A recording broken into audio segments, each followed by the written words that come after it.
और यही बात है पुष्पेंद्र जी कि जो संस्कृति इस देश की है, जहां पे हम सर्वे भवन्तु सुखिना कहते हैं, हम तो किसी का नुकसान नहीं चाहते और या हम किसी को ओवर शेडो नहीं करते, पर जहां हम ही ओवर शेडो होने लग जाएं तो वहां पे तो अब जागरूक होना भी पड़ेगा और आवाज उठानी भी पड़ेगी। लेकिन अब यहाँ पे बात वही है कि हमारा धर्म हमेशा से कभी भी दूसरे के ऊपर अटैक करने वाला तो है ही नहीं। हम लोग तो अब हमें वो होना होगा कि दूसरे का नुकसान नहीं करना और अपना होने नहीं देना। तो मेरे साथ कर्म जी हैं, ये इनका सवाल है।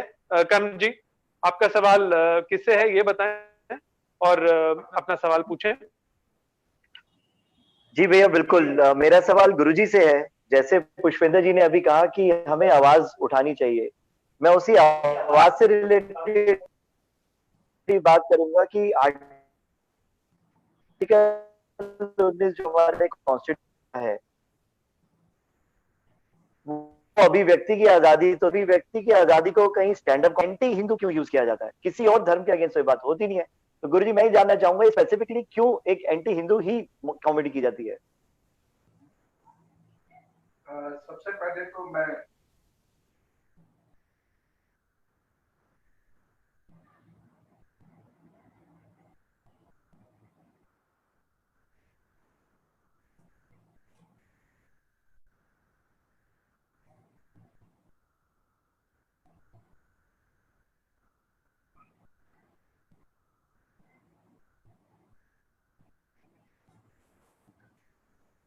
हेलो, अब आवाज आई? तो सबसे पहले तो मैं महामंडलेश्वर जी के चरणों में प्रणाम करता हूं। मेरा प्रणाम वह स्वीकार करें। मैं स्वागत और अभिनंदन करता हूं भाई पुष्पेंद्र जी का।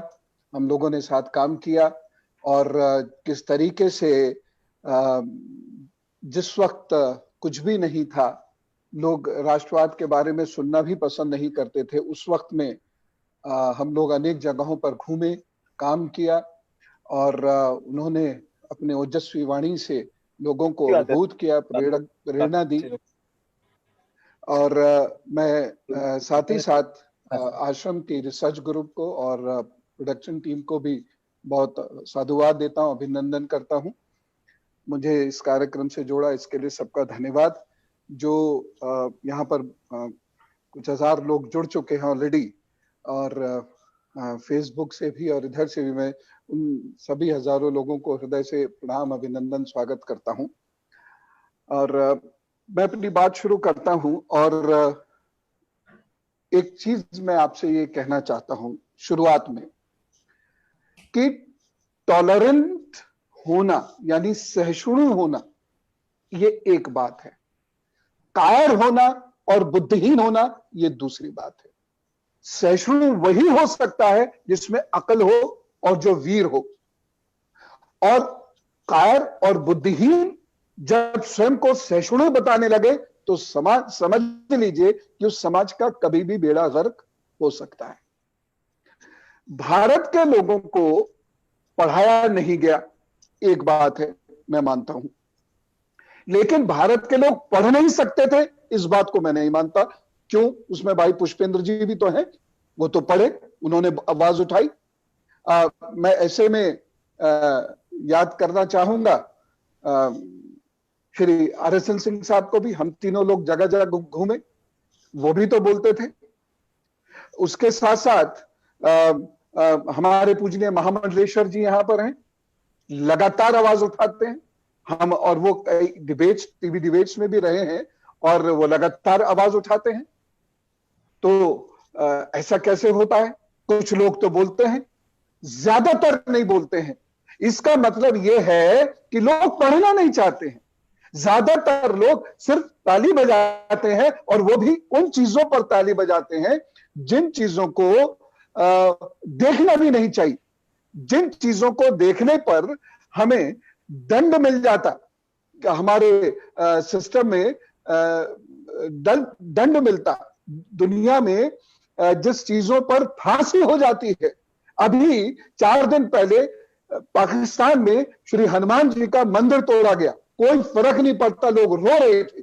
लेकिन अगर गलती से भी, यहां पर गलती से भी कह रहा हूं मैं, अगर मस्जिद की पैड़ी जिसकी ईंट निकली हुई है, गलती से कोई स्कूटर वाला उस पर टक्कर मार दे, वो ईंट निकल जाए तो बलवा हो सकता है, क्योंकि यहां पर अपराध और अपराधी यह धर्म के अनुसार जाने जाते हैं।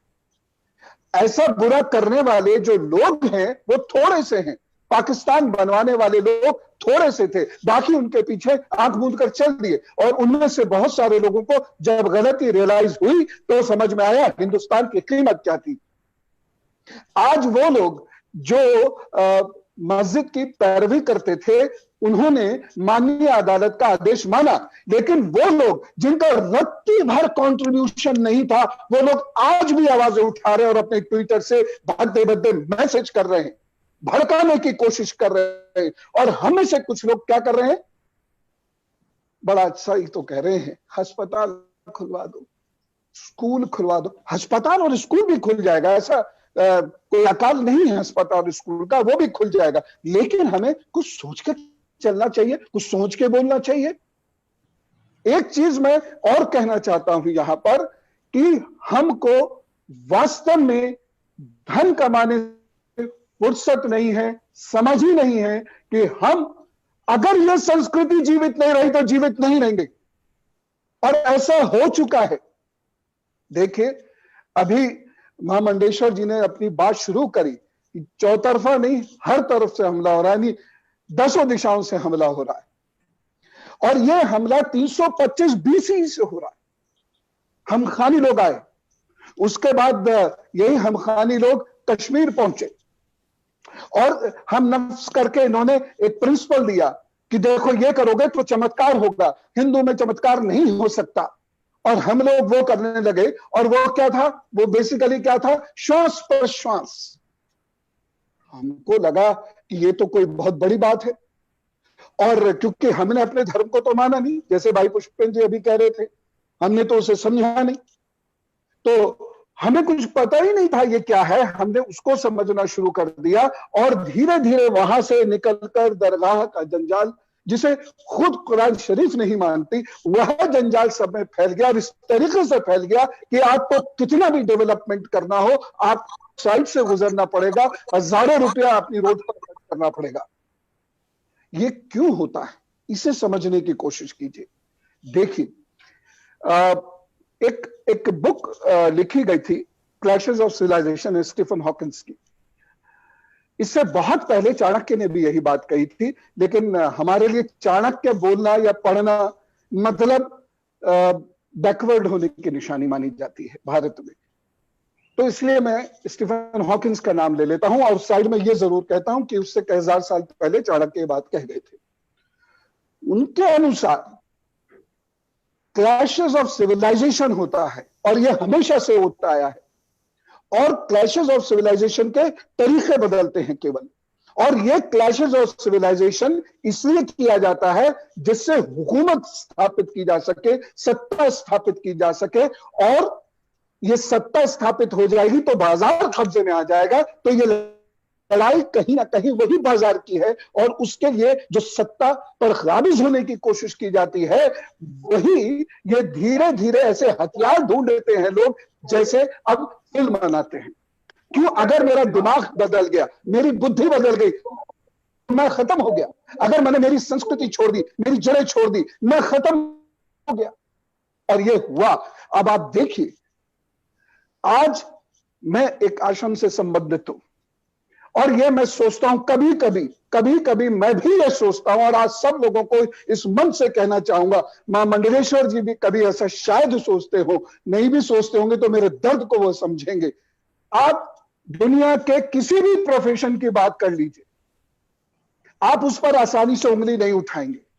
जैसे अभी आज गुलेरिया जी का स्टेटमेंट, एम्स के डायरेक्टर का स्टेटमेंट आया है कि डेड बॉडीज से कोरोना नहीं फैलता, जबकि कितनी बॉडीज को इन्होंने ये बात समझे बिना ये कोई रिसर्च नहीं किया, जबकि हजारों करोड़ रुपया उस पर खर्च होता है, और कितनी डेड बॉडीज को उनके घर के लोगों से दूर रखा, महरूम कर दिया उनके घर के लोगों को कि अपने लोगों के चेहरे वो देख सके। कोई पूछने कहने वाला नहीं है, 1-2 लाइन कुछ लोग कह देंगे। हजारों और प्रोफेशंस हैं, कोई कुछ नहीं कहेगा। लेकिन अगर कोई व्यक्ति अपनी मेहनत से जो आश्रम से जुड़ा हुआ है, अपनी मेहनत से अगर एक साइकिल भी खरीद लेता, सारे मिलकर ये कहने लगेंगे खाता होगा इधर उधर का।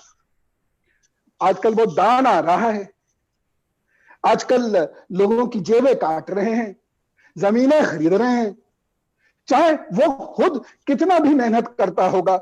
गौतम ऋषि चाहे बन जाए वो खेती किसानी करके अपना पेट पाले और समाज के लिए सब कुछ लुटा बैठे, फिर भी दधीची बन जाए, फिर भी आज का समाज उसे रिकॉग्नाइज नहीं करता। अब सोचिए कितनी कितनी कितनी बड़ी फांस हमारी बुद्धि में घुसेड़ दी है ये इन्हीं फिल्मों से। और इसे कहते हैं हम psychological war. Second world war से शुरू हुई थी और ये देश में फैली जा रही है। मैं तो बड़ा पीड़ा महसूस करता हूं इस बात को लेकर, इसलिए आज बात हृदय से निकल गई। कोई फैक्ट चेक नहीं करेगा अगर आप एक साधु पे सवाल उठा देंगे, लेकिन एक वकील पर उठा देंगे, एक डॉक्टर पर उठा देंगे, एक ब्यूरोक्रेट पर उठा देंगे, एक पॉलिटिशियंस पर उठा देंगे, तो हजारों लोग आपसे पूछेंगे have you check the fact. ये हालत है। और ये वो लोग हैं जिन्होंने अपना घर बार तो दूर के बाद जान तक दे दी इस देश की रक्षा के लिए। और अगर ये नहीं होते तो आज क्या हालत होती है आप कल्पना नहीं कर सकते थे। अगर गुरु रविदास नहीं होते क्या हालत होती है आप कल्पना नहीं कर सकते थे। और यही कारण था कि अंग्रेजों ने बाकायदा एक नीति बनाई थी जिससे कि आश्रमों को बंद करवाया जा सके, गुरुकुलों को ठप करवाया जा सके। वो सफल हुए और इसका दोष अंग्रेजों को नहीं दे सकते, मैकॉले का दोष अंग्रेजों को नहीं दे सकते। ये हम ही हैं जो दूसरों की कठपुतली बनते हैं और फिर हम कहते हैं हम तो विश्व गुरु थे। इससे ज्यादा भद्दा मजाक कोई नहीं हो सकता। इसलिए समझने की कोशिश कीजिए, जो बॉलीवुड के माध्यम से हमारे बेडरूम के बाद अब दिमागों में घुसने की कोशिश की जा रही है। बचिए और अपने बच्चों को बचाइए, नहीं तो जनाब ये संस्कृति नहीं रहेगी। फिर कमाते रहना पैसा, दूसरों के टुकड़ों पर पलना पड़ता है उस व्यक्ति को जो अपनी संस्कृति से कट जाता है। जी